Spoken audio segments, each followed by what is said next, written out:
So the All-NBA teams were announced today, and it was good news for the Sacramento Kings. Third team All-NBA.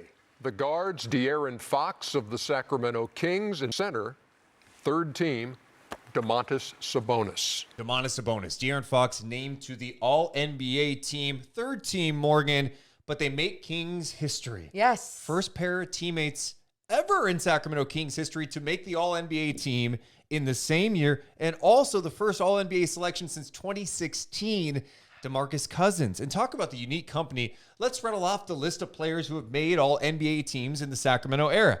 Mitch Richmond, Ooh. Chris Webber, Ooh. Peja Stojakovic, Okay. DeMarcus Cousins, and now you add two more to the list with Sabonis and Fox.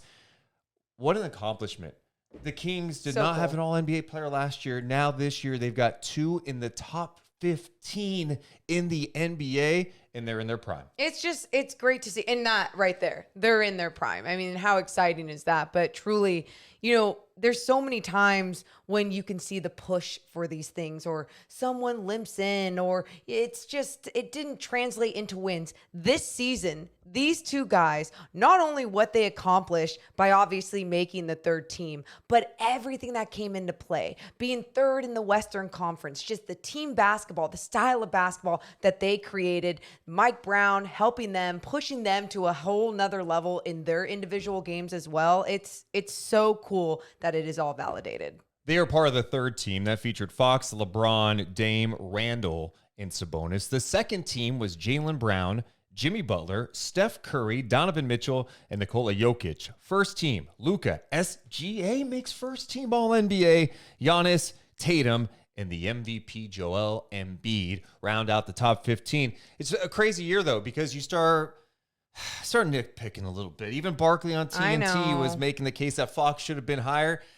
I think it's a fair case, but I just can't nitpick it that much, because the reality is they're all NBA guys. First team, second team, third team, I don't care.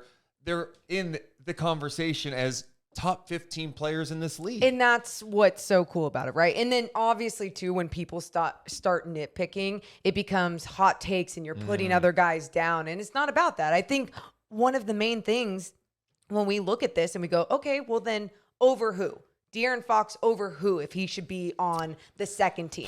And that's where you just get into, okay, maybe it's Steph Curry because he only played 56 games. That's it. And that would be the only reason. But my God, Steph Curry is literally one of the best players to ever play the game. But you do have to look at that number a little bit. Couple interesting notes. You mentioned Steph Curry. He played 56 games and makes the All-NBA second team. Jimmy Butler played 64 this year. Jimmy Butler was not an all-star this year. I know. But he makes the All-NBA second team. Good for him.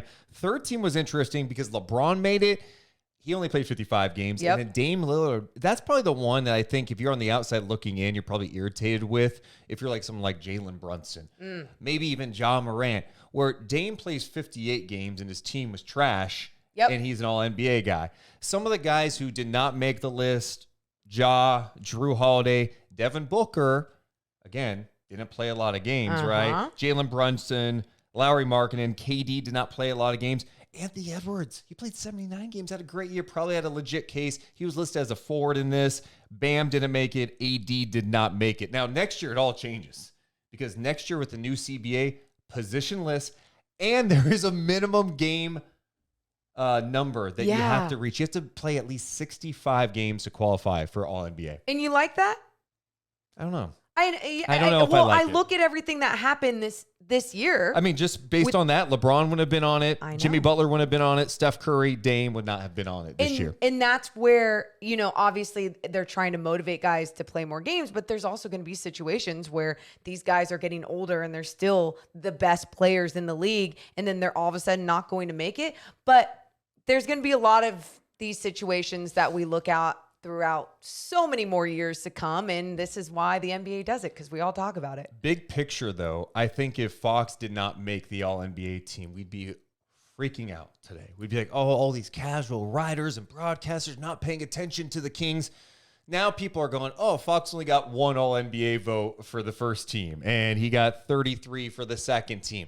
Look, the fact that both those guys got acknowledged shows that people are starting to pay attention to Sacramento, so that's good for them too. Yeah, I'm excited to see that. And I'm also going to say too about De'Aaron, I think one of the the main cases you can make about him, almost no one could stop him. I mean, that he created something offensively that became unstoppable at times. And it wasn't his ability to move without the basketball or to even shoot the basketball. It was the way that he could get to his spot, stop, pop, floater, get to the rim, finish at the rim in the restricted area. I mean, he was just incredible. His speed takes him to a whole nother level, being one of the fastest or the fastest guy in this league. So yeah, it's well deserved.